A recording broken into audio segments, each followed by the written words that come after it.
नमस्कार दोस्तों, स्वागत है आप सबका इस शहर में जिसका नाम है कोलकाता। जैसा कि आप देख पा रहे हैं, मेरे सामने है हावड़ा रेलवे स्टेशन। ढलती हुई शाम में खिलता हुआ ये दिलकश नज़ारा। और मैं इस समय खड़ा हूँ हावड़ा ब्रिज पे।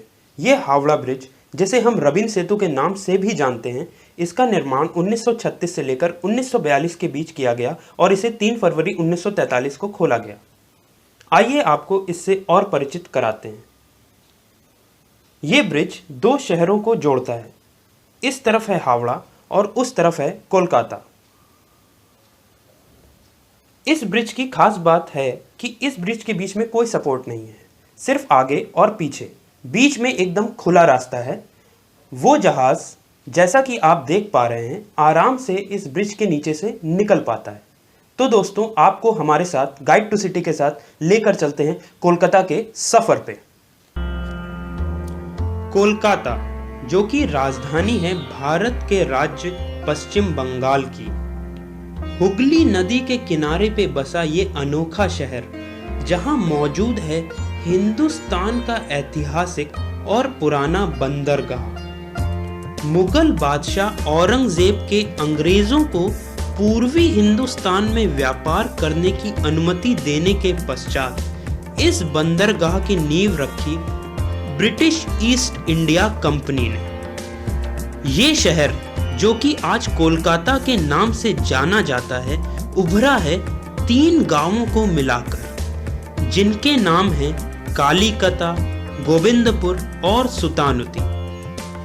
1850 के दशक में कलकत्ता में औद्योगिक प्रगति काफी तेजी से हुई, जिसमें टेक्सटाइल और जूट इंडस्ट्रीज का महत्वपूर्ण योगदान रहा, जिसकी वजह से ब्रिटिश सरकार ने हिंदुस्तान पे अपनी पकड़ को और मजबूत बनाए रखने के लिए काफी आधारिक संरचनाएं की, जिसका एक प्रमुख उदाहरण है भारत का सबसे पुराना और सबसे विशाल हावड़ा रेलवे स्टेशन। 23 प्लेटफॉर्म्स को अपने अंदर समेटे हुए, सर्वाधिक रेलगाड़ियों के आवागमन को संभाले हुए है ये हावड़ा रेलवे स्टेशन। कोलकाता की ही चाशनी में डूबी हुई है यहाँ की मीठी बंगाली भाषा, जो बंगाल की हवा में घोले हुए है यहाँ का सुरीला और मधुर अमृत रस।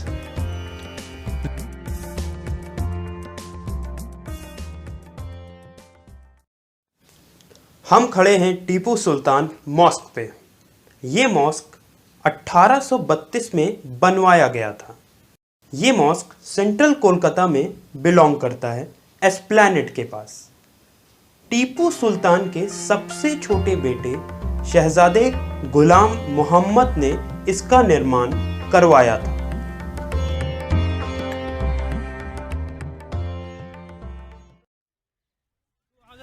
क्वीन विक्टोरिया मेमोरियल में। ये है क्वीन विक्टोरिया मेमोरियल। मैं आपको बताना चाहूँगा कि ये 1906 से लेकर 1921 के बीच तक इस मेमोरियल की स्थापना की गई।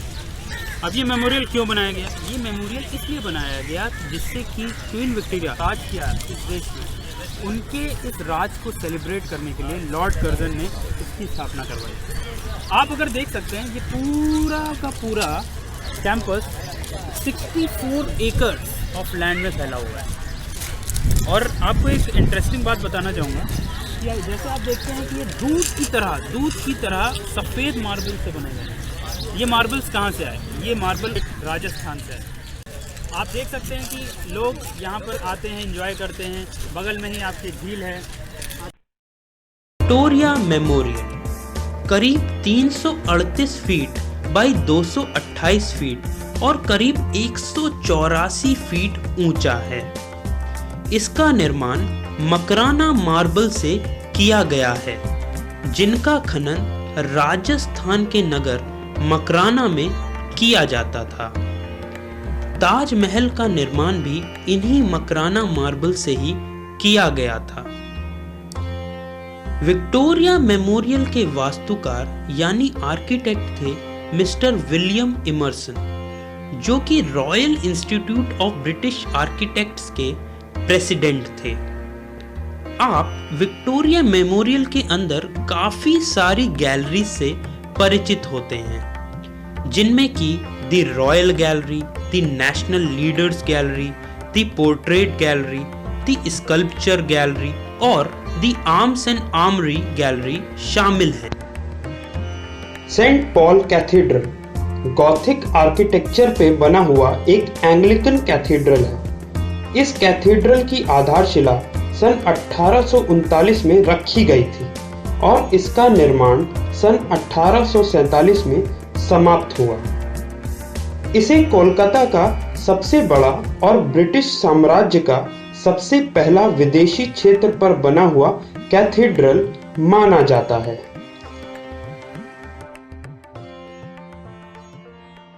स्वागत है आपका गाइड टू सिटी में। आज हम आए हैं चांदनी चौक। दिल्ली का चांदनी चौक नहीं, कलकत्ता का चांदनी चौक है। देखिए आप किस तरीके से इतना बढ़िया बाज़ार है। इलेक्ट्रॉनिक्स का हर सामान, मोबाइल से लेकर एक छोटी सी लैपटॉप चार्जर तक सब कुछ मिलेगा। यहाँ पर आपको हर तरीके की चीज़ें मिलती हैं। कैमरा हो गया, सब कुछ है। अगर आप उधर देखना चाहें तो देखिए मार्केट वहाँ से शुरू होता है और धीरे धीरे कर ये जो सामने गली जा रही है इसके अंदर से होते हुए इधर एकदम अंदर तक। और देखिए आप कैसे हाथ गाड़ी से लेते हुए सामान लोग जा रहे हैं। न्यू मार्केट स्थित है कोलकाता के लिंडसे स्ट्रीट पे।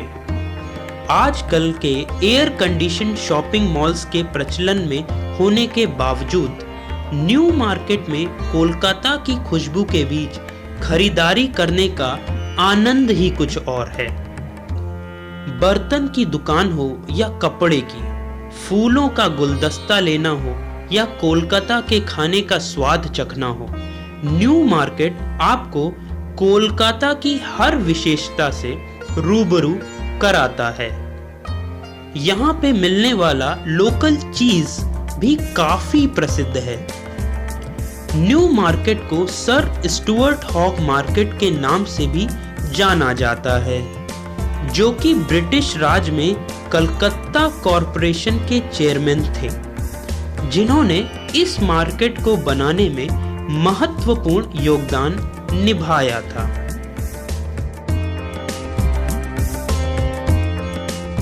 एस्प्लैनेड कोलकाता के बिजिएस्ट एरियाज में से एक, जो जोड़ता है कोलकाता के कई नई और पुराने स्ट्रीट्स को।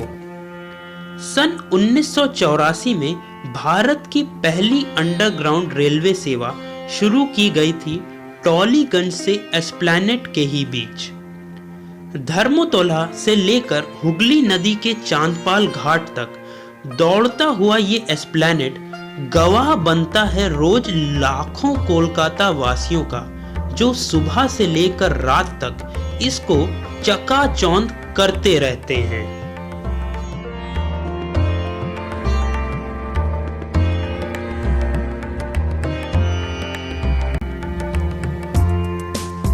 सन 1911 तक हिंदुस्तान की राजधानी का परचम लहराया है इसी शहर कलकत्ता में, और उसके बाद भी इंडियन इंडिपेंडेंस मूवमेंट के कई निडर क्रांतिकारियों का केंद्र बना रहा बंगाल का ये ऐतिहासिक शहर कलकत्ता। काली घाट और दक्षिणेश्वर में मां काली के आशीर्वाद से फलता फूलता ये कोलकाता शहर आज भी पिरोए हुए है अपने अंदर हिंदुस्तान की वो अनूठी सभ्यता जो पहचान कराती है आज के भारत को उसके अपने ही अतीत से। कोलकाता के इस सफर पर हमारा पहला अध्याय यहीं समाप्त होता है।